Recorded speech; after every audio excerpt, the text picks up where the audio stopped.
So video of হয়ে গেছিল, sorry, আমি চাপ দিয়ে ফেলছিলাম এখানে। সো ব্যাকগ্রাউন্ডে চলতেছে হচ্ছে মাসুদ হকের লো ফিডেলিটি মিউজিক। আমরা ভাগ হয়ে নি। হ্যাঁ, I came from abroad, man. I'm a big fan, man. So আমরা এটা করি। চল আমরা চলে আসি, হ্যাঁ চলে আসবো। সেটা হচ্ছে রাদারফোর্ড পরমাণু মডেল নিয়ে। হ্যাঁ, তিনি যেটা করেছিলেন যে থমসনের পাম পুডিং মডেলটা আমরা একটু বলে দিই। পাম পুডিং মডেলটা হচ্ছে একটা পুডিং বানিয়েছে, হ্যাঁ, যে দুধ দিয়ে পুডিং বানায় না, দুধ ডিম দিয়ে।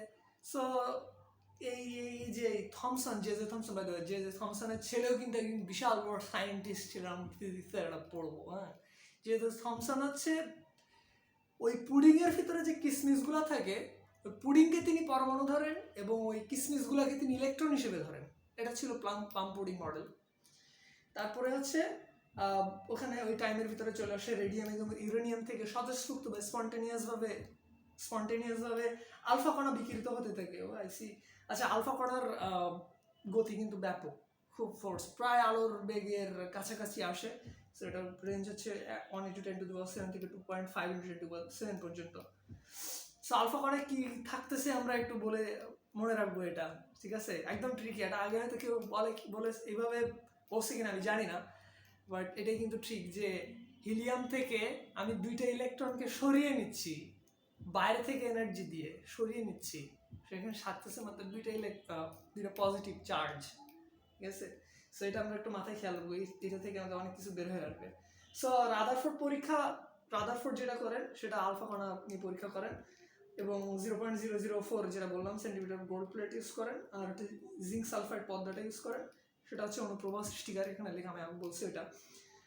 সব আলফা কণা গোল্ড প্লেটকে ভেদ করে এবং জিঙ্ক সালফাইড পদ্মায় অনুপ্রবাহ সৃষ্টি করে, বাট 20,000-এর একটি ফিরে আসে, কোলাইড করে, কজ নিউক্লিয়াস নামে এখানে একটা জিনিস আছে যেটা ধনাত্মক চার্জ চার্জ কি করে, কোলাইড মানে সংঘর্ষ করে, মনে হয় কোলাইড করে। সো আমরা কোয়ান্টাম ফিজিক্স আছে, ম্যাক্স প্লাঙ্ক হচ্ছে কোয়ান্টাম ফিজিক্স আবিষ্কার করেন 19th সেঞ্চুরিতে। তিনি দিয়েছিলেন যে E=hf, যেটা ফোটনের শক্তি হিসেবে জানি আমরা। আর ম্যাক্সওয়েলের কথা এখানে বলা হয়েছে, তিনি ইলেকট্রোম্যাগনেটিক ওয়েভ নিয়ে আলোচনা করেন। সো আমি মনে হয় কোয়ান্টাম মডেলের কথা বলি, মোট 3টা মডেল ভাই। বাই দ্য ওয়ে এগুলো কিন্তু 3টাই কিন্তু কনসেপ্ট, একদম প্রুফ না। কিন্তু ফিজিক্সে যেমন আমরা জিনিসগুলোকে একদম প্রুফড হিসেবে ধরে নিই, বাট এগুলো কিন্তু প্রুফ না। বাই দ্য ওয়ে চলে আসছি আমরা ক্লাসে। এখন মানে কথা বলতে খুব ভালো লাগতেছে, কাজ আমি না ক্যারেক্টার, ম্যান, আমি ক্যারেক্টারে আসি তো দাদা। হ্যাঁ, আমি একটু ক্যারেক্টারটা ছেড়ে আসি, আমার অরিজিনাল ক্যারেক্টারে চলে আসি। হ্যাঁ, কিচ্ছু হয়নি দাদা, কিচ্ছু হয়নি, আমার ক্যারেক্টারে চলে এসেছি। সো তিনি যেটা সিদ্ধান্ত নিয়েছিলেন সেটা হচ্ছে পরমাণুর অধিকাংশ স্থানই হচ্ছে ফাঁকা, এবং আরো একটি সিদ্ধান্ত হচ্ছে আলফা কণার ভর ইলেকট্রনের ভরের প্রায় 7,000 গুণ। তাহলে ফাঁকা যে স্থানগুলো ওইগুলো তাহলে ইলেকট্রন দ্বারাই পূর্ণ। বুঝতে পারতেছো? অনেক বিষয়টা কিন্তু সেই ইন্টারেস্টিং। মানে ওই ইলেকট্রনগুলোর ভর তো কম, সো সে ওই যে হিলিয়াম নিউক্লিয়াসগুলো ওগুলোর উপরে খুব বেশি ইফেক্ট করতে পারে না বা বাধা দিতে পারে না, যেটা ক্লিয়ারলি আমি বলতে চাচ্ছি, কোনো বাধাই সৃষ্টি করতে পারে না। তবে ফাঁকা স্থানে কি থাকতে পারে? ইলেকট্রন থাকতে পারে। হ্যাঁ, এটাই আর পাগলামি করছি হবে, পাগলামি না করলে আসলে দাদা পড়ালেখা হয় না। হ্যাঁ, প্রচুর ইনফরমেশন আমি রেখে দিয়েছি, এগুলো যখন পড়বো না দাদা, ফিজিক্স কেমিস্ট্রি সব ভাসবে, ভেসে যাবে, ভাসবে মানে ফ্লোট করবে। সো ভারী বস্তু নিয়ে আলোচনা করেন, হয়েছে ভারী বস্তু নিউক্লিয়াসের কথা বলা হয়েছে। সো ওই যে আমি আলফা কণার ভরটা অনেক বেশি, ইলেকট্রনের ভর খুবই কম। সো আলফা কণার গতিপথের কোনো চেঞ্জেস আসে না, যেটা আমি বলতে চাচ্ছিলাম। তারপর আসতে হচ্ছে ভারী বস্তু নিয়ে। আমি বইতে যাব, বইতে যাব, আন্ডারলাইন করা আছে, আমি দেখাই দিব ওইগুলো কোথায় আছে। সো ভারী বস্তু হচ্ছে, ভারী বস্তুতে আঘাত পাই। যে তিনি যে সিদ্ধান্তগুলো নিয়েছিলেন সেগুলো হচ্ছে ওই যে নিউক্লিয়াস ভারী বস্তু, ওইটা আঘাতপ্রাপ্ত হচ্ছে, তারপরে ওই নিউক্লিয়াসটা আবিষ্কার করে ফেলেন। নিউক্লিয়ার চার্জ পরমাণুর সংখ্যা। এখানে আমার একটু ডাউট আছে, এটা ওই যে 4th নাম্বার এতে লাইনে বলা হয়েছে এখানে বইয়ের সাথে, আমার এটা একটু ডাউট আছে, বইতে মেবি আমার মনে হয় না ঠিক দেয়া আছে কিনা, শিওর না। নিউক্লিয়াসের চার্জ মোলে পারমাণবিক সংখ্যার সমান হয়, মেবি হবে না, আমার ওখানে তো আমি গোল্ড প্লেট ইউজ করছিলাম, গোল্ডের পারমাণবিক সংখ্যা আমি ঠিক জানি না, মেবি 86 টাইপের, আর হিলিয়াম নিউক্লিয়াস তো 2, সো কিভাবে সমান হয়? নিউক্লিয়াসের চার্জ আর পারমাণবিক সংখ্যা সমান হয় না, কিভাবে আমি জানি না, বইতে বলা হয়েছে by the way. So hydrogen পরমাণুর ব্যাস হচ্ছে 1 × 10⁻⁻10, যেটা পরমাণুর তুলনায় প্রায় 1,00,000 থেকে 10,000 গুণ বড়, বুঝছো? পরমাণুটা আসলে অনেক মানে খুব বেশি বড় নয়, একদম মানে 1 × 10⁻15 মিটারে, এবং হাইড্রোজেন পরমাণুর ব্যাস হচ্ছে ওর থেকে একটু বড়, মানে প্রায় বেশ বড়, প্রায় বড়, অনেক বড়, 1 × 10⁻10।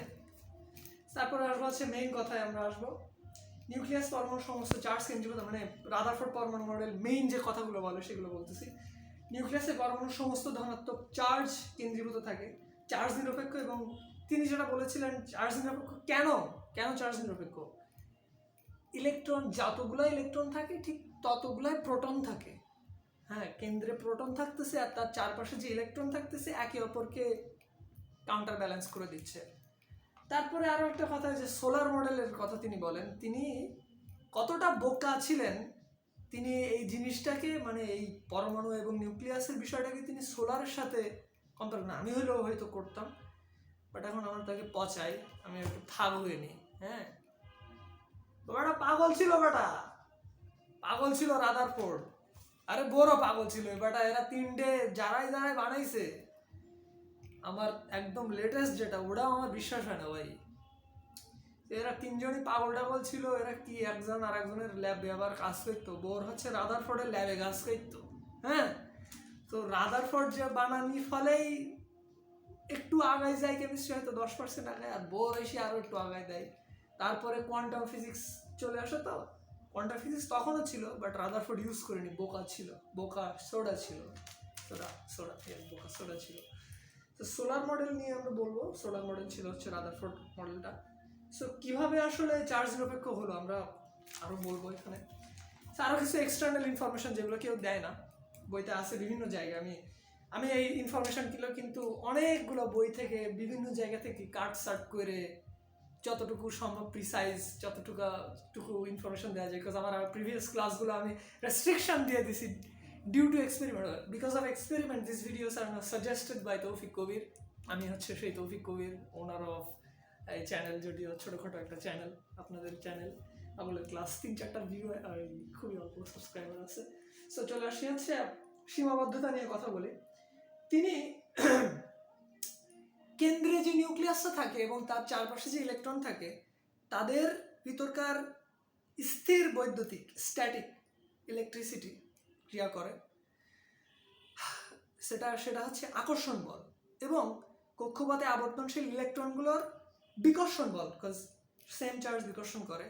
এই আকর্ষণ এবং বিকর্ষণ বল একে অপরকে কাউন্টার ব্যালেন্স করে দেয়। এটার কারণে একটু স্থায়িত্ব পায়, যদিও স্থায়িত্ব পায় না, পড়বো এটা। তারপরে হচ্ছে হেনরিক হার্জ প্রমাণ, বাই দ্য ওয়ে ম্যাক্সওয়েল, কিন্তু এটা ম্যাক্সওয়েল যে ইলেকট্রোম্যাগনেটিক ওয়েভ নিয়ে আলোচনা করেন, এটা কিন্তু অনেক আগে, প্রায় 1895 টাইপের মনে হয়, নাকি 1845, যাই হোক মনে নাই ঠিক ডেটটা, আমার লেখা উচিত ছিল এখানে। সো তিনি ইলেকট্রোম্যাগনেটিক ওয়েভ নিয়ে আলোচনা করেন, এবং হেনরিক হার্জ হচ্ছে সেটা প্রুফ করে দেন। সো একজন আবিষ্কার করলো, আরেকজন প্রুফ করে দিল। আর হচ্ছে স্থির তড়িৎ বল, যেটা আমি ওই যে নিউক্লিয়াস এবং ইলেকট্রনের যে স্থির বৈদ্যুতিক আকর্ষণ বল, এটা হচ্ছে মহাকর্ষ বলের থেকে অনেক অনেক গুণ বড়। এটার মান হচ্ছে 8.20 × 10⁻⁸ নিউটন, এবং ইলেকট্রন এবং প্রোটনের ভিতরে মহাকর্ষ বল হচ্ছে 3.6 × 10⁻47 নিউটন। সো আমরা ক্লিয়ারলি বুঝতে পারতেছি এটার ভিতরে কিন্তু হিউজ একটা ডিফারেন্স। তো আমি জানি না এই পাগল রাদারফোর্ড কিভাবে সৌর মডেলের সাথে এটা তুলনা করে, সাচ ইনসেন ম্যান। বাট তাদের রিসার্চের কারণে আজকে আমরা জিনিসগুলো পাইছি ঠিক মতো। এখনো পাইনি, আমার মনে হয় না, বিশ্বাস হয় না এখনো। চার্জ পার্টিকেল শক্তি বিকিরণ, চার্জ পার্টিকেল কিন্তু শক্তি বিকিরণ করে, যেটা ম্যাক্সওয়েল বলেছিলেন। অস্থায়ী অবস্থা, এটা কেন লিখছে আমি জানি না। আচ্ছা হ্যাঁ, ওই যে রাদারফোর্ডের মডেলটা সেটা ছিল অস্থায়ী একটা মডেল, ঠিক আছে। তারপরে হচ্ছে হাইড্রোজেন বর্ণালী ব্যাখ্যা করতে পারেননি। বিকিরণ হওয়ার কথা কন্টিনিউয়াস, বাট তিনি বলেছিলেন কন্টিনিউয়াস না। মাইর খাইছে। আকার আকৃতি তো বলতেই পারেনি, একাধিক ইলেকট্রনের ক্ষেত্রে কি হবে হাওয়া উপভা কিছুই জানে না। রাদারফোর্ড বলতে গেলে কিছুই জানেনি, জাস্ট বলিছে যে একটা নিউক্লিয়াস আছে ভাই, একটা নিউক্লিয়াস আছে। আমি আমার ক্যারেক্টারে আসি, চশমা না করলে আমার ক্যারেক্টার হারাই যায়। ঠিক আছে। সো বোর পরমাণু মডেল কোয়ান্টাম ফিজিক্স ইউজ করে, আমি আগে বললাম সেটা। তিনি বোর হচ্ছে রাদারফোর্ডের কামরা ছিলেন, মানে ওর ল্যাবে কাজ করতেন। হ্যাঁ, তার ধারণা নির্দিষ্ট শক্তির বৃত্তাকার কক্ষপথ বা অরবিট হুইচ ইজ স্টেশনারি, যে পদার্থবিদ্যার সব নিয়ম মেনে চলে। তিনি প্রথমে এসে কথাটা বলেন যে নির্দিষ্ট শক্তির একটি বৃত্তাকার কক্ষপথ থাকবে বা অরবিট। আমরা টকিং অ্যাবাউট অরবিটালস এর কথা আমি পরে বলবো, এখন না। অরবিটের কথা বলেন, এবং যেগুলো স্টেশনারি, ঠিক আছে, যেগুলো একদম স্থির। স্টেশনারি মানে স্থির, যা পদার্থবিদ্যার সবগুলো রুল মেনে চলবে, কোনো রুল ফেল করলে হবে না। কিন্তু একদম ক্লাসিক্যাল ফিজিক্সের সবগুলাই, আমি জানি না মডার্ন ফিজিক্স ফলো করবে কিনা জানি না, এটা মেনশন করে বলা উচিত ছিল যে ক্লাসিক্যালও মেনটেন করবে নাকি মডার্নও মেনটেন করবে। মডার্ন মেবি এটা মডার্নও মেনটেন করবে, মানে ফলো করবে, বিকজ এগুলো একদম পার্টিকেলস লেভেলে, মানে খুব আলোর বেগে সেটা চলতে পারবে, বিকজ তাদের ভর খুবই অল্প। আমরা কিন্তু আলোর বেগে চলতে পারবো না। রকেট চলতে পারে, দ্যাটস ওয়াই হচ্ছে ওটা মডার্ন ফিজিক্সে আমরা বলি এটা হচ্ছে টাইম ডিলেশন হয়, তারপরে ভরের একটা চেঞ্জেস আসে, লেন্থের একটা চেঞ্জেস আসে। ওইগুলো নিয়ে আমরা আলোচনা করবো না এখন, ফিজিক্সে আমরা যাবো না। যদি আমরা ফিজিক্স, আমি inviting you all of you to subscribe to this channel, because আমরা অনেক কিছু জানবো, অনেক কিছু নিয়ে আলোচনা করব একদম ফ্রিতে, ভাই একদম ফ্রিতে আলোচনা করবো, বিকজ এই ইনফরমেশনগুলো আমার ব্রেনে থাকতেছে, আমি আমি আমি ঘুমাইতে পারি না, ইনফরমেশন এতই মাথার ভিতরে ঘুরু করে। সো আমি এগুলো শেয়ার করার চেষ্টা করতেছি একটু একটু। সো যখন আমি আরো জিনিসগুলো একটু কুইকলি বলার চেষ্টা করি, যখন হাই থেকে লো মানে অরবিটা যখন ইলেকট্রনগুলো জাম্প করবে, তখন হচ্ছে শোষণ করবে, এবং শোষণ করবে কালো বস্তু, কালো তরঙ্গ, মানে কালো জিনিসগুলো শোষণ করে, কালো।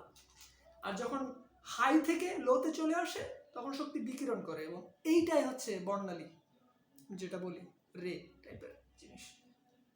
সো ইয়ন প্রথম বা ভূমিতে যে শক্তির মান সেটা হচ্ছে ইলেকট্রনের -13.6 ইলেকট্রোভোল্ট। আবার অনেকে বলা হয়েছে যে হচ্ছে 1317 নাকি 17 না 12, 1312 কিলো জুল পার মোল, এটা বলা হয়েছে। এগুলো বাই দ্য ওয়ে এখানে সবসময় মাইনাস ইউজ করা হচ্ছে, কারণ কেন জানো, ইলেকট্রনগুলা অসীমে যখন থাকে তখন তার শক্তিটা থাকে সর্বোচ্চ অসীমে, এবং সেই সর্বোচ্চ শক্তির মান কিন্তু 0। সো এই মাইনাস দ্বারা বোঝানো হয় যে অসীম থেকে কোনো ইলেকট্রনকে কোনো কক্ষপথে আনতে কাজ করতে হয়, কাজ। আমরা যখন একটু পরে যাব, আমরা 3rd চ্যাপ্টারে যখন পড়বো আয়নীকরণ শক্তি, ionisation potential, electron affinity, electron negativity যখন পড়বো আমরা, তখন এই জিনিসগুলা আমাদের আরো আরো আরো অনেক ইন্টারেস্টিং হবে। আমি উদ্ভাসের ক্লাসের মতো হয়তো পড়াইতে পারতেছি না, বাট আমি ট্রাই করব যত হাইয়েস্ট সম্ভব ইনফরমেশন আমি যত দিতে পারি। ক্লাস হয়তো খুব বেশি বড় হয়ে যাচ্ছে, I am sorry for that. আমার আগের ক্লাসগুলো খুব একটা ভালো হয়নি, বিকজ ওগুলো অনেক বড় ছিল। আমি চেয়েছিলাম যে ইনফরমেশনগুলো আমি খুব দ্রুত বলে দিব, ক্লাসটা শেষ করে দিব 10-15 মিনিটের ভিতরে, বাট যেটা দেখলাম, যেটা বুঝলাম যে আসলে সেইভাবে ক্লাস নিলে ইনফরমেশনগুলো ঠিক মতো আসে না। সো একটু বড় হবে ক্লাসগুলো। সো তারপরে আমরা যেটা বলি, আমার ক্যারেক্টারে আসি তো, হ্যাঁ আমরা ক্যারেক্টারে আসি, হ্যাঁ। সো MVR = NH/2π একটা সূত্র দিয়েছিলেন বোর, যেটা একদম ফুল ভিত্তিহীন, তার কোনো তিনি অস্তিত্ব মানে প্রুফ দিতে পারেনি, বাট একটা বলে দিছে বেটা চত্ব সব। আমি এই ক্যারেক্টারটা এখনো আসেনি, হ্যাঁ এই ক্যারেক্টার আসলে আমি দেখতে পাবো না, বড় বড় চোখটা। বাই দ্য ওয়ে এগুলো হচ্ছে আমি নিজে ডিজাইন মানে পেইন্ট করা, অনেক টাইম লাগছে এগুলো পেইন্ট করতে। কতটা ভালো হয়েছে আমি নিজেও বুঝতে পারতেছি না, অনেক জোস হয়েছে তাই না? হ্যাঁ, এগুলো কিন্তু একদম মানে হ্যান্ডমেড, আর হচ্ছে আমি আমার মেইন ক্যারেক্টারে চলে আসি। হ্যাঁ, এই ক্যারেক্টারটা আমার সব থেকে বেস্ট লাগে একদম। Welcome back man. সো আমরা যেখানে ছিলাম, আমরা লিমিটেশন নিয়ে কথা বলবো। তো শোনা যাচ্ছে, আচ্ছা রেকর্ডিং কি হচ্ছে? আমি জাস্ট চেক নিই, রেকর্ডিং হচ্ছে। হ্যাঁ, সো আমরা যেখানটায় ছিলাম, হ্যাঁ চলে আসি। লিমিটেশনস নিয়ে কথা বলবো। ডেল ই যেটার মান, এটা হচ্ছে E2 থেকে E1, অলওয়েজ E2 থেকে E1 হবে। যদি শোষণও করে বা বিকিরণও করে E2 মাইনাস E1ই হবে অলওয়েজ। এটা E1 এর মান 13.6 ইলেকট্রোভোল্ট, আমি বলে দিয়েছি আগেও। পরমাণু মোট শক্তি ঋণাত্মক, অসীমের শক্তির পরিমাণ সর্বোচ্চ এবং সর্বোচ্চ মান 0। ভূমি অবস্থা থেকে হাইড্রোজেন পরমাণুকে আয়নিত করতে 13 electronvolt, that mean plus 13 electronvolt. বিট দ্যাট নিগা। এটা হচ্ছে আয়নীকরণ শক্তি। আমি কোনো বস্তুকে আয়নিত করতে চাবো, সোডিয়াম প্লাস, কেন জানো? তার ভূমি অবস্থায় শক্তি ছিল মাইনাস সামথিং, আমি বাইরে থেকে প্লাস সামথিং শক্তি দিয়ে তাকে অরবিট থেকে বাইরে নিয়ে আসবো ইলেকট্রনকে। সো এইভাবে কেউ, সরি কই আমি ক্লাসে আসবো, ওটা ডাইমেনশন তো চেঞ্জ হয়ে যাবে। চলে আসছি, ক্যামেরা পড়ে গেছে বেটা। আমি এক্সট্রিমলি সরি ফর দ্যাট। আরে ভাই, ক্লাসে আসি, ক্যামেরা টান দিছি এভাবে লাগছে আর পড়ে গেছে ক্যামেরা। সো আমি আসবো এখানে। খুবই গরম লাগতেছে, কাজ আমি ব্যাকগ্রাউন্ডে একটা সাউন্ড চালাচ্ছি, মিউজিক চালাচ্ছি, মাসুক হকের লো ফিডেলিটি মিউজিক। আর হচ্ছে ধরো যে আমার সবই অফ, সাউন্ডের উপরে আমার একটু ফোকাস করতে হচ্ছে। আমি ইউজ করতেছি এই হেডফোনটা, আর এই সাউন্ড নিয়ে আমি ব্যাপক রিসার্চ চালাইছি। সো এই এনভায়রনমেন্টে এই সাউন্ড কোয়ালিটি সব থেকে বেস্ট আসে। ক্যারেক্টারে আসো। সো ভূমি অবস্থায় আমরা ওই যে বললাম, এটা বললাম, আয়নিত করতে কি করতে হবে? প্লাস 13.6 ইলেকট্রোভোল্ট দিতে হবে, বা 1317 কিলোজুল পার মোল শক্তি দেওয়া লাগবে।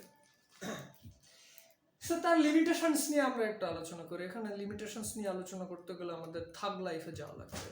চলে আসি থাগ লাইফে।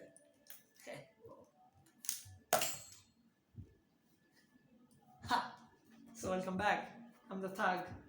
সো লিমিটেশনস নিয়ে আমরা আলোচনা করবো দাদা। হ্যাঁ, একক ধনাত্মক চার্জ বিশিষ্ট পরমাণু আয়নগুলোর বর্ণালী ব্যাখ্যা করতে পারলেন, বাট একাধিক ইলেকট্রনের বেলায় কি হবে বল?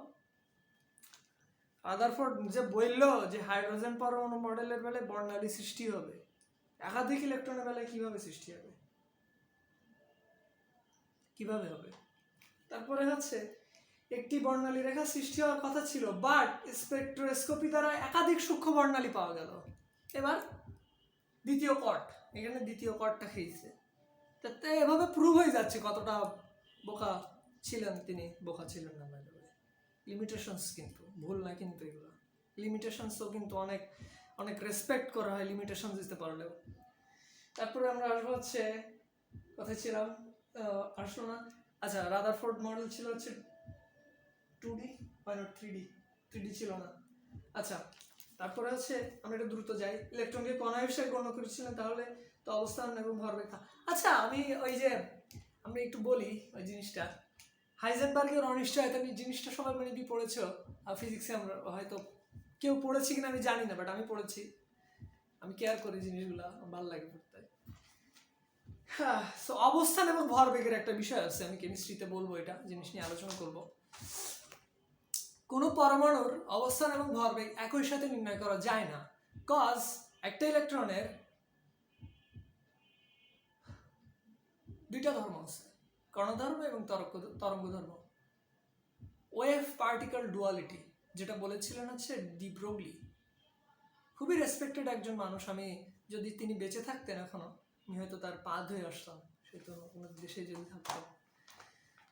সো ইলেকট্রনের কিন্তু তরঙ্গ এবং কণা দুইটাই আছে, কিন্তু বোর কিন্তু ইলেকট্রনকে কণা হিসেবে গণ্য করেন। দ্যাটস ওয়াই তিনি প্রুফ করতে পারেন MBR = NH/2π, কজ এটা প্রুভড হয় তরঙ্গ তত্ত্ব দ্বারা, যেটা সোডিঞ্জার করবে একটু পরে। বুঝছো? ক্যামেরা অন তো? হ্যাঁ, ক্যামেরা অন। এভাবে হবে আলোচনা, ব্যাং ব্যাং গ্যাং ব্যাং হবে আস্তে। সো অবস্থান এবং ভরবেগ বলে ∇x ∇p হচ্ছে বড় হবে H/2π এর উপরে, H কার্ড বলে জিনিসটাকে। সো এটা হচ্ছে আমার হাইজেনবার্গের আনসার্টেনটি প্রিন্সিপালের থেকে আসছে। আরও একটা আছে হচ্ছে হাইজেনবার্গের, যেটা ওই কি বললাম, ডি ব্রগলি, তিনি বলেছিলেন lambda is equals to H by P, P is equals to M V. So একটু একটু খেয়াল করলে দেখতে পাবা এখানে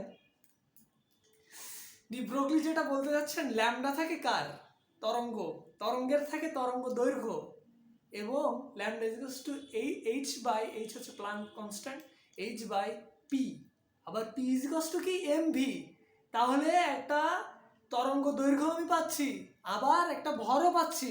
তাহলে কি প্রুভ হয়, কি প্রুভ হচ্ছে, ইলেকট্রনে কি কি থাকে, তরঙ্গ থাকে, কণাধর্মও থাকে। আরে ভাই বিশাল বিষয়, বিরাট জিনিস ভাই, আরো ইন্টারেস্টিং হবে ভাই। আমি যখন ক্লাসগুলো করাবো, আমি ইনফরমেশনগুলো দেখাই দেবো 4-5 মিনিটের ভিতরে, 4-5 মিনিট দুটোই দেখাই দেবো। চুম্বক ক্ষেত্রের প্রভাবে বর্ণালী রেখা সূক্ষ্ম রেখায় বিভক্ত হয়, এটাকে বলে জিম্যান ইফেক্ট। জিম্যান একজন সায়েন্টিস্ট ছিলেন। চুম্বক ক্ষেত্রের প্রভাবে যে বর্ণালী রেখায় যে কণাগুলোর সূক্ষ্ম রেখাগুলোর কথা বলা হয়েছিল না, ওইগুলো কিন্তু আরো রেখায় স্প্লিট করে, সেগুলাই হচ্ছে জিম্যান ইফেক্ট বলে। আর তড়িৎ ক্ষেত্রের প্রভাবে যদি ওইটা হয়, ওটাকে বলা হয় স্টাক প্রভাব। হ্যাঁ, তড়িৎ চুম্বক ক্ষেত্রের প্রভাবে শক্তি স্তরের সূক্ষ্ম বিভাজন ঘটে। তড়িৎ এবং চুম্বক ক্ষেত্রের প্রভাবে শক্তি স্তরের সূক্ষ্ম বিভাজন ঘটে। আমার ওই বইতে মনে হয় সোডিয়ামের দেখানো হয়েছে। সাকসেস অফ বোর মডেলের স্থায়ী সমশক্তির স্তর থাকে। বোর মডেলের স্থায়ী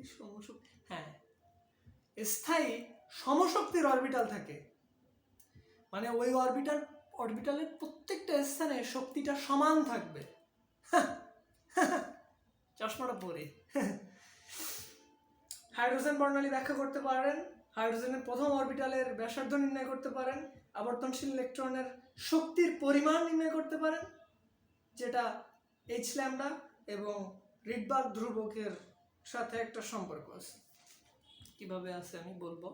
RH is equals to RH into 1 by n square minus 1 by n1 square minus 1 by n2 square, এটা সূত্র আছে বইতে,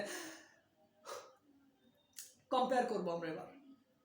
আচ্ছা, ওই যে ল্যামডা যেটা ওই HF যেটা বলে, ওই এফ রে আমরা নিউ বলি, অনেকে অনেক কিছুই বলে ভাই, ওটা এফই বলি ভাই, ফ্রিকোয়েন্সি বলি, স্পন্দন সংখ্যাই বলি, এত প্যাচাল বলে বইতে। এটা কম্পেয়ার করব, কেন্দ্রে হচ্ছে এন চারদিকে ইলেকট্রন, কেন্দ্রে ওই যে রাদারফোর্ড এবং বোরের কম্পেয়ার করবো আমরা এবার।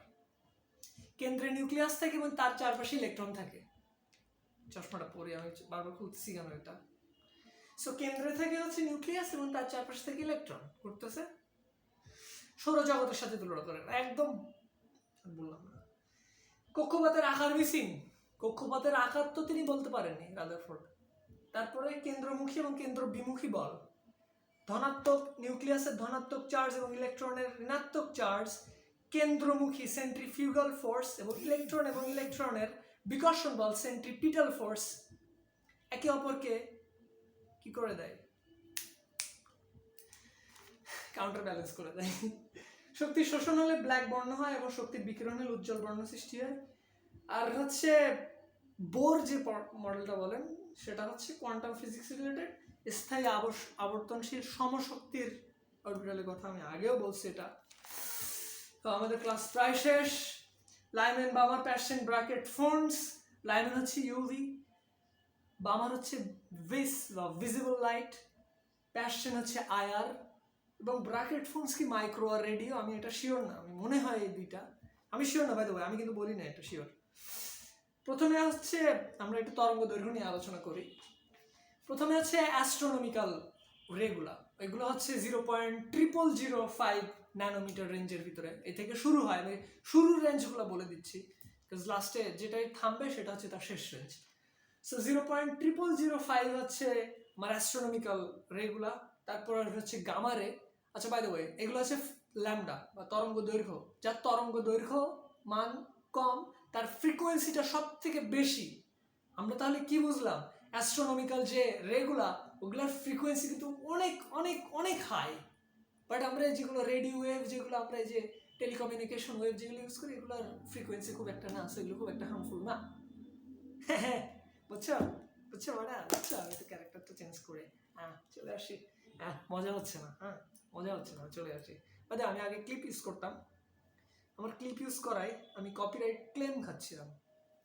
কপিরাইট ক্লেম খালে কী হয় সবাই জানো, ভিডিও রেস্ট্রিক্টেড হয়ে যায়, ভিডিও রিমুভ করে দিতে হয়, বাই দ্য ওয়ে ট্রিম করে দিতে হয়, মানে ক্লিপগুলো ইউজ করতে। তো আমার ক্লিপ ইউজ করে তাহলে লাভ কি বেটা, ক্লিপ ইউজ করে লাভ কি যদি আমি করবো। সো অ্যাস্ট্রোনমিক্যাল রের কথা বললাম, তারপরে গামারের কথা বলবো 0.05 ন্যানোমিটারের, মানে একটা জিরো কম। তারপরে আসবে এক্স রে, এটা হচ্ছে 0.01 ন্যানোমিটার।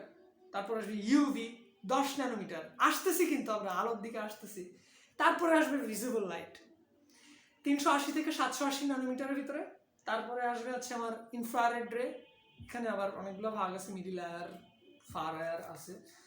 সো এটা হচ্ছে 780 মাইক্রোমিটার, 10⁻⁶।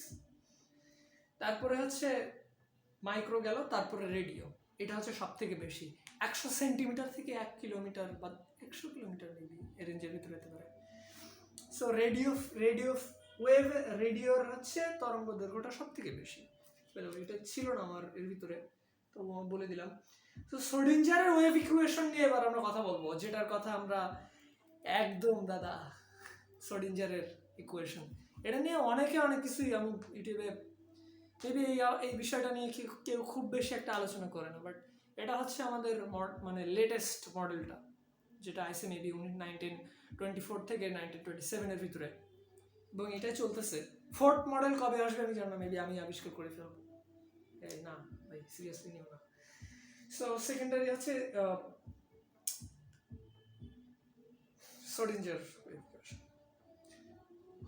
শ্রোডিঞ্জারের ওয়েভ ইকুয়েশনের কথা বলবো। এটা হচ্ছে 3D, বিকজ ইলেকট্রন হচ্ছে তরঙ্গ হিসেবে ধরা হয়। এটাই ছিল তার মেইন চাবিকাঠি, 3D, এবং তিনি XYZ ইউজ করেন, দ্যাট মিনস যেটা 3D তরঙ্গ হিসেবে তিনি এটাকে ধরতে চাচ্ছিলেন, বাট বোর কিন্তু ধরেছিলেন কণা হিসেবে। বাই দ্য ওয়ে ফেক, ভুল ছিল তার। HF হচ্ছে আমাদের প্লাঙ্কের কোয়ান্টাম ফিজিক্স থেকে আসে, ফোটনের শক্তিটা যেটা বলা হয়। আর হচ্ছে বস্তুর ভর শক্তির ভর mc², এটা হচ্ছে আইনস্টাইনের থিওরি অফ রিয়েলিটিভিটি থেকে আসে। সো এই দুইটা সূত্র, একজন হচ্ছে 19th সেঞ্চুরিতে আর একজন হচ্ছে 1905-এ, দুইজন দুইটা সূত্র দিয়ে দেন। ফিজিক্সের রেভলিউশন নিয়ে আসেন এই দুইজন। তারপরে হচ্ছে আসি ইলেকট্রনের তরঙ্গ হিসেবে ব্যবহার করেন, ইলেকট্রন মাইক্রোস্কোপ নিয়ে আবিষ্কার করে ফেলেন। ইলেকট্রনের তরঙ্গ ধর্মটাকে ইউজ করে ইলেকট্রন মাইক্রোস্কোপ তৈরি করে ফেলা হয়। তারপরে হচ্ছে বোর কণা ধরে ব্যাখ্যা করতে পারেনি, বাট প্রোগলি তরঙ্গ হিসেবে ধরে ব্যাখ্যা করে। ওই যে MBR এর mg/2 এর কথা বললাম একটু আগে, এটা হচ্ছে তিনি বোর যেটা করেছিলেন সেটি কণা হিসেবে ধরেছিলেন, বাট তরঙ্গ প্রুফ করতে পারেনি, কণা হিসেবে ধরেছিলেন, বাট দি ব্রোগলি তরঙ্গ হিসেবে ধরতে বলেছিলেন। এর ফলে এটা প্রুভ হয়ে যায় MBR mg/2, যদি এটা রিয়েল এখন বিশ্বাস হয় যে এটা আসলে এক্সিস্ট করে। কক্ষপথের পরিধি এবং আবর্তনশীল ইলেকট্রনের তরঙ্গ দৈর্ঘ্য সমান। এই ইনফরমেশনটা হয়তো কেউ সেভাবে বলেনি আমার মনে হয়, মানে যে কোনো ক্লাসে আমি উদ্ভাসের ক্লাসগুলো দেখছি, ওরা বলেন এই জিনিসটা। সো কক্ষপথের পরিধি মানে সবাই জানি কি বলতো, 2πr। কক্ষপথের পরিধি সমান আবর্তনশীল ইলেকট্রনের তরঙ্গ দৈর্ঘ্য, ঠিক আছে। সো কক্ষপথ যদি 3 হয়, কক্ষপথ যদি প্রথম হয়, তরঙ্গ দৈর্ঘ্য হবে তার 1টা। কক্ষপথ যদি 3টা হয়, তরঙ্গ দৈর্ঘ্য হবে তার 3 ল্যামডা। বুঝতে পারতো, বইতে আছে, আমি দেখাই দিব, এটা দেখাই দিব। ডেল পি হচ্ছে ভরবেগের সাথে রিলেটেড। বেগ আছে, বেগ আছে মানে তার কি তরঙ্গ ধর্ম আছে। আর অবস্থান হচ্ছে ডেল এক্স, তার কণা ধর্ম আছে। Del X del P is higher than h/2π। আমি দ্রুত যাই একটু বলি। হ্যাঁ, সো এখানে শ্রোডিঞ্জারের ইকুয়েশন নিয়ে কথা বলবো। তরঙ্গ বলবিদ্যা মডেল, এটা লেটেস্ট তরঙ্গ বলবিদ্যা model, del square phi psi phi del square phi by del x square plus del square phi del y square plus del square phi del z square। আমি এখানে এইভাবে লিখছি। বাই দ্য ওয়ে আমি নোটগুলো আমি দিয়ে দিব ফেসবুকে। আমার পেজের নাম হচ্ছে পাগলের ক্লাস, মোহাম্মদ তৌফিক কবির। ফেসবুকে হয়তো সার্চ দিলে এই পাওয়া যাবে না খুব একটা, বাট আই উইল মানে আমার ডেসক্রিপশন বক্সে চেক ইট আউট, আমি ওখানে দিয়ে দিব, লিঙ্ক করে দিব। তারপরে হচ্ছে আমার চোখ সমস্যা হচ্ছে দেখতে। চলো সে ক্লাসে। সো এই plus 8 pi square M by H square into E minus U into phi. এই ইটা হচ্ছে ইলেকট্রনের শক্তি এবং ইউ হচ্ছে ইলেকট্রনের স্থিতি শক্তি, যেটার মান হচ্ছে জেড ই স্কোয়ার বাই আর। খুব একটা দরকার তো না, লিখে রাখছে, লিখতে হয়, পড়তে হয়, তো আমরা পড়লাম। মেন যে কথাগুলো আমি বলবো, এই যে এটা হচ্ছে আইজেন মান, এগুলো অনেক তাৎপর্য আছে, সেইগুলোই আমি বলবো, যেটা আমি বলতে চাইছি এখানে। কে বলা হয় যে আমি ইউজ করলাম এখানে E minus U into phi, phi ইলেকট্রনের যে শক্তিটা, এইটা মেবি হচ্ছে 3D ফাংশন, 3D স্থানে, ত্রিমাত্রিক স্থানে ইলেকট্রনের তরঙ্গ ফাংশন, 3D স্থানে ইলেকট্রনের তরঙ্গ ফাংশন। এই নোটটা আমি তৈরি করছি কিন্তু অনেক কষ্ট করে ভাই, অনেকগুলো ইনফরমেশন কালেক্ট করা লাগছে, ইজি না। বইতে আমি দেখাচ্ছি না, বইতে দেখাইলে খুব একটা ভালোভাবে আমি বলতে পারি না কথাগুলো, ফেসের সামনাসামনি না আসলে আর বোরিং লাগে। আমি যখন আমি আগের ভিডিওগুলো দেখতেছিলাম খুব বোরিং লাগতেছিল, because there is no one in front of me, so একটা বোরিংনেস চলে আসে ক্লাসে। যদিও আমি ক্লিপ ইউজ করতেছিলাম, ক্লিপগুলা ঠিক জায়গা মতো বসাইতে পারতেছিলাম না, বিকজ এডিটিংয়ের সময় অনেক টাইম লাগে আর ওইভাবে খুঁজে পাওয়া যায় না ক্লিপগুলো কোথায় ইউজ করবো। আমি ক্লাসে আসি ভাই, আমার ক্যারেক্টার একটু উইক হয়ে যাচ্ছে আস্তে আস্তে, গরম বাড়তেছে, কষ্ট হচ্ছে বলতে। সো আইজেন মান হচ্ছে অরবিট সংখ্যা, এর মান যেটা, এর যে মানটা মেইন যে কথা বলে সেটা আমি বলি। এর মান হচ্ছে অরবিটাল সংখ্যা, অরবিট সংখ্যা, নট অরবিটাল, অরবিট সংখ্যা ভাই, বিশাল জিনিস, কিন্তু বিশাল জিনিস, অরবিট পাচ্ছি আমরা ভাই, আইজেন মান থেকে আমরা অরবিট পেয়ে যাচ্ছি, আরো জিনিস পাচ্ছি। এই হচ্ছে যে ফায়ের পিএসআই বা সাই বা ফাই যেটা বলে, ওইটার যখন আমি শুধু রাখবো, এবং একটা আছে শুধু আর একটা আছে স্কোয়ার, আমি দেখতে পাচ্ছ কিনা আমি জানি না। সো যখন আমি শুধু রাখবো সেটা হচ্ছে অ্যাম্পলিফাই হিসেবে ইউজ করবো, অ্যাম্প লিখে রাখছি আমি এটা। আর যখন স্কোয়ার হিসেবে ইউজ করবো তখন ইলেকট্রনিক ইন্টেন্সিটি প্রকাশ করবে, সেটা বিশাল জিনিস ভাই। আমরা ইন্টেন্সিটি বলবো log I naught by I, হচ্ছে ফিজিক্স আমাদের সূত্র আছে এটার উপরে। চলে আসি ক্লাসে। অরবিট প্রকাশ করে, অরবিটাল প্রকাশ করে সমারফিল্ড। ইয়েস, আরেকটা যে মেন কথা, এটা আমি তো বলতেছি, মেন কথা হচ্ছে এটা যে স্কোয়ার দ্বারা যে জিনিসটা, এটা অরবিটাল প্রকাশ করে, এটাকে আবার সমারফিল্ড অরবিটালও বলে, ইলেকট্রনের সম্ভাব্য অবস্থান বলে। ভাই ইলেকট্রনের এই যে এই জিনিসটার তাৎপর্য তাহলে কত কিছু। দ্বারা আইজেন ফাংশন, দ্বারা আইজেন মান, তারপরে ইলেকট্রনের সম্ভাব্য অবস্থান পাবো, অরবিট পাবো। দেখলে ভাই, এই জিনিসটা আলোচনা করিনি ভাই। স্যালুট বস, সোডিঞ্জারকে স্যালুট জানাই ভাই, তুই বিশাল জিনিস করে রেখেছিস ভাই, আপনি বিশাল বিশাল ভাই, চশমা খুলি ভাই, রেসপেক্ট ম্যান, রেসপেক্ট, একটু রেসপেক্ট দিতে হয়, থাক লাইফ চশমা পরে। Del X Y Z use করেন, বিকজ এটা হচ্ছে 3D, এখানে অরবিটালে কোয়ান্টাম সংখ্যা প্যারামিটার হিসেবে ইউজ করে, এক্স ওয়াই জেড হচ্ছে প্যারামিটার।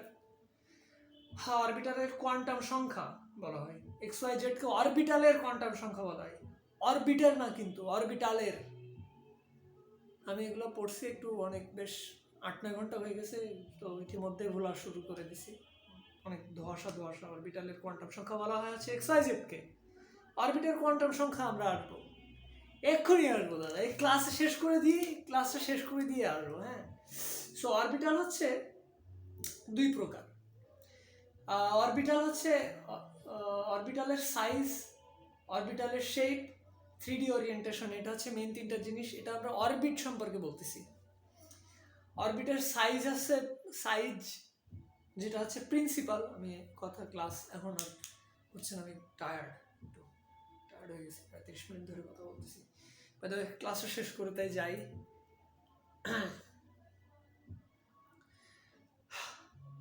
অরবিটালের সাইজ বা আকার, তারপরে আসবে আকৃতি, তারপরে 3D ওরিয়েন্টেশন। সাইজ নিয়ে আলোচনা করা হচ্ছে প্রিন্সিপাল কোয়ান্টাম সংখ্যা নিয়ে, শেপ নিয়ে আলোচনা করা হচ্ছে সাব বা অ্যাজিমুথাল নিয়ে, তারপরে ম্যাগনেটিক কোয়ান্টাম সংখ্যা নিয়ে 3D ওরিয়েন্টেশন আলোচনা করা হয়। সূক্ষ্ম বর্ণালী গঠন নিয়ে আলোচনা করা হয় স্পিন কোয়ান্টাম সংখ্যায়। আকার নিয়ে কথা বলি, দ্রুত বলি। শক্তি স্তর নিয়ে আকারের কথা বলে, শক্তি স্তরের সাথে রিলেটেড। এটা হচ্ছে প্রিন্সিপাল কোয়ান্টাম সংখ্যা। KLM সর্বোচ্চ ইলেকট্রন ধারণ ক্ষমতা হচ্ছে 2n²। n হচ্ছে কিন্তু প্রিন্সিপাল কোয়ান্টাম সংখ্যা, আর L দ্বারা হচ্ছে সাব বা সমারফিল্ড কোয়ান্টাম সংখ্যা, সহকারী কোয়ান্টাম সংখ্যা বলে এটা। L দ্বারা প্রকাশ করা হয়। উপশক্তি স্তরের আকৃতি ও কৌণিক ভরবেগ, উপশক্তি স্তরের আকৃতি এবং কৌণিক ভরবেগ। আর এটা ছিল হচ্ছে শক্তি স্তর। n হচ্ছে শক্তি স্তর আর L হচ্ছে উপশক্তি স্তরের বিষয়। সো এখানে মেইনলি যেটা বলা হয়েছে বোর পরমাণু মডেলের ব্যাসার্ধ, আমি যেটা আগে বলছি, আমরা আগেও জানি 5.29 × 10⁻11 মিটারের কথা বলা হয়েছে। বোর পরমাণু মডেলের ব্যাসার্ধ, বোর ব্যাসার্ধ ইন্টু n²/z। আমি এটা একটু ফিজিক্সে দেখাই দিই। আমরা যখন এই অঙ্কগুলো করব তখন এই জিনিস নিয়ে আলোচনা করব, এখনই করব না। হ্যাঁ, জগা খিচুড়ি হয়ে যাবে যদি আলোচনা করি। আমি জাস্ট দেখাই দিই, এখানে আছে এই যে Rn = nh²/r। r1 হচ্ছে আমার বোর ব্যাসার্ধ। আমি এখন দেখাবো না, আমি ওখানে পরে যাবো, এখন যাবো না। হ্যাঁ, সো ইলেকট্রন যখন একটা কক্ষপথে থাকে, মেইন কথা বলতেছি কিন্তু এখন। ইলেকট্রন যখন একটা কক্ষপথে থাকে, আমি একটু বোরিং লাগতেছে, তাই না? ক্লাসে আসি।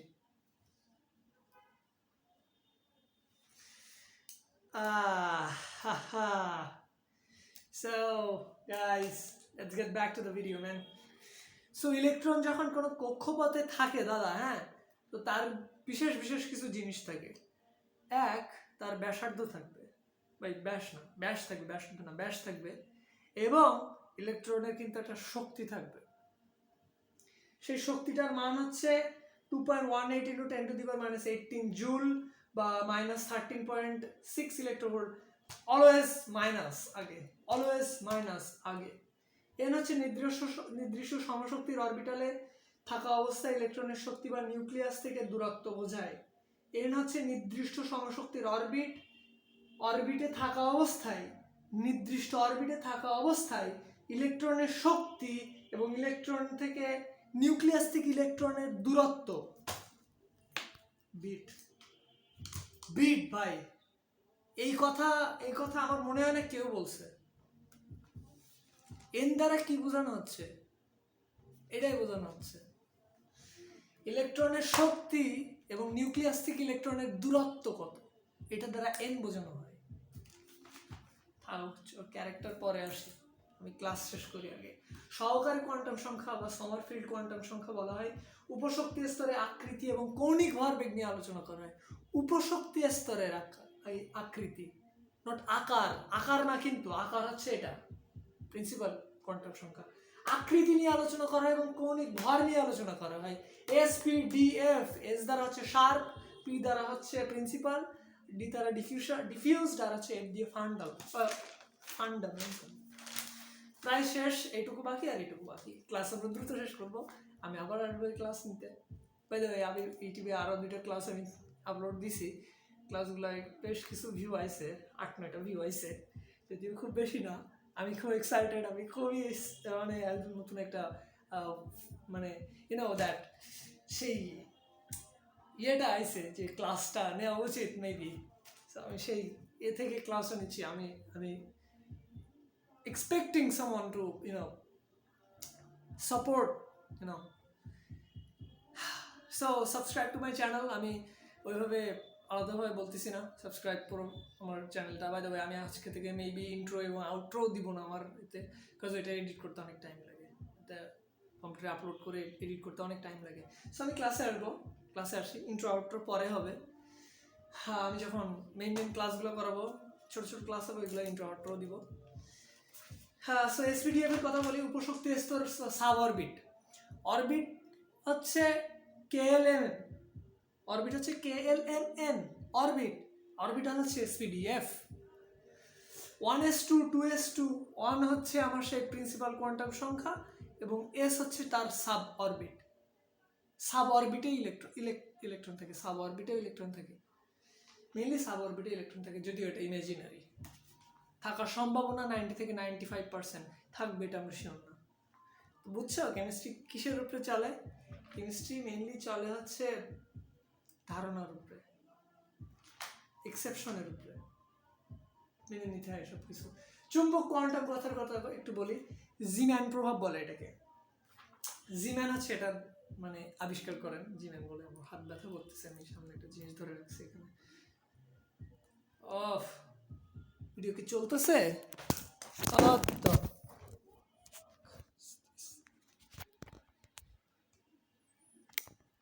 ভিডিও চলতেছে দেখতে যে ভিডিও করে যায়। হ্যাঁ চলতেছে। 41 মিনিট হয়ে গেছে, আমরা ক্লাস শেষ করব, এখনই শেষ করব। হ্যাঁ, এসপিডিএফ এর কথা বলি। উপশক্তি স্তরে বা সাব অরবিটালসে থাকে 1357 এসপিডিএফ 1357। এই নাম্বারগুলো কিন্তু তার দ্বিগুণ সংখ্যক ইলেকট্রন থাকে। এফ অরবিটালে 14টা ইলেকট্রন থাকতে পারে। অরবিটাল বলছি কিন্তু, নট অরবিট। চুম্বক কোয়ান্টাম সংখ্যা হচ্ছে ধারণা দেন জিম্যান। 12+1 হচ্ছে উপশক্তি স্তরের অরবিটাল সংখ্যা। n² হচ্ছে অরবিটাল সংখ্যা, n² হচ্ছে অরবিটাল সংখ্যা। এটা একটু লিখে রাখো, নোট করে রাখো, বা ব্রেনে একটু রাখার চেষ্টা করো। বাই দ্য ওয়ে, আমি নোট করবো না, আমি জাস্ট এটার জন্য উদ্দেশ্যে নোট করছি তোমাদের। Am not forcing you anyone to make notes out of year, মানে একদম ফুল লিখে ফেলতে হবে না, জাস্ট দেখে নিলেই এনাফ মনে করতেছি এটা। সো 12+1 হচ্ছে উপশক্তি স্তরে অরবিটাল সংখ্যা এবং n² হচ্ছে অরবিটাল সংখ্যা এবং ইলেকট্রন আর উপশক্তি স্তরে ইলেকট্রন সংখ্যা 2n²। অরবিটাল সংখ্যা হচ্ছে n² এবং উপশক্তি স্তরে ইলেকট্রন সংখ্যা 2n²। চৌম্বকীয় কোয়ান্টাম সংখ্যা একক ইলেকট্রন বিশিষ্ট হাইড্রোজেন পরমাণুর চৌম্বক ক্ষেত্র সৃষ্টি করে। একক ইলেকট্রন বিশিষ্ট হাইড্রোজেন পরমাণু চৌম্বক ক্ষেত্র সৃষ্টি করে। এইটাও একটা বিশাল বড় কথা ভাই, বিশাল বড় কথা ভাই। চৌম্বক ক্ষেত্র পাচ্ছি, ইলেকট্রনের স্পিন থেকে আমরা চৌম্বক ক্ষেত্র পাচ্ছি। বেটা কি কম জিনিস? আমি একটু হাইট হয়ে গেলাম, আমি একটু ক্যারেক্টারে আসি। আসছি দাদা, আসছি। স্যার ক্লাসগুলো মনে হয় একটু ইন্টারেস্টিং হচ্ছে, তাই না? সো আমরা আরো ইন্টারেস্টিং করতেছি, আরো আমি কিছু ডিসক্লেমার দিয়ে দিব একটু পরে। আর আমি কিছু আপগ্রেডেশন আনবো। আমি একটা এই টাইপের বানাবো, কি বলে, ইন্ট্রো টাইপের বানাবো, যেগুলো সামনে দেখানো যাবে। আর হচ্ছে একটা ডিসক্লেমার দিয়ে দেবো, বিকজ আমি এখানে ইউজিং ওয়ার্ড ইউজ করি। আমি extremely sorry for that. So তারপর আমরা চলে আসি হচ্ছে কোয়ান্টাম সংখ্যা নিয়ে। চৌম্বকীয় স্পিন কোয়ান্টাম সংখ্যা, আমরা যেটা বললাম, একক ইলেকট্রন বিশিষ্ট হাইড্রোজেন পরমাণু চৌম্বক ক্ষেত্র সৃষ্টি করে। ডিফারেন্ট একটা স্পিন হয়, আমি ওইটা আলোচনা এখানে বলছি। এই যে বইতে এভাবে ক্লিয়ারলি বলা হয়নি এই জিনিসটার কথা, তাও আমি বলে দিই। স্পিন কোয়ান্টাম সংখ্যা হচ্ছে +-1। +-1 মানে হচ্ছে +-1 স্পিন। অর্ধেক স্পিন হয় হচ্ছে নর্থ থেকে সাউথ পোলে, আর অর্ধেক স্পিন হয় হচ্ছে সাউথ থেকে নর্থ পোলে। এইটার ক্রিয়ায় চৌম্বক ক্ষেত্র সৃষ্টি হয়। ওফ, মাথায় নষ্ট ভাই, চৌম্বক ক্ষেত্র পাচ্ছি ভাই ইলেকট্রনের স্পিন থেকে আমরা। বিশাল জিনিস ভাই, বিশাল জিনিস, ইমাজিনেশনের বাইরে। একক ইলেকট্রন বিশিষ্ট হাইড্রোজেন পরমাণু আমরা আমাদের প্রায় শেষ। বাই দ্য ওয়ে, চৌম্বক ক্ষেত্র বা ফিল্ড লাইনগুলা নর্থ পোল থেকে সাউথ পোলে যায়, এটাও একটা মেনশন করার মতো জিনিস। হ্যাঁ, সে L = n-1 অরবিটাল সংখ্যা নির্ণয় করতে হয়। L সমান হচ্ছে বা সাব অরবিট, অরবিট থেকে 1 বিয়োগ করলে সাব অরবিট পাওয়া যায়। 1s2 2s2 2p6 3s2 এগুলো যেগুলো আলোচনা করা হয় এই হচ্ছে এই 1 2 3 এটা দ্বারা অরবিটস প্রকাশ করা হয়, আবার এগুলো হচ্ছে সাব অরবিট। অরবিট কিন্তু 4 কিন্তু থেকে যাচ্ছে। অরবিট মানে হচ্ছে শক্তি স্তর, এবং শক্তি স্তরে উপশক্তি স্তর থাকে, সেই উপশক্তি স্তরে আমার ইলেকট্রনগুলো থাকে।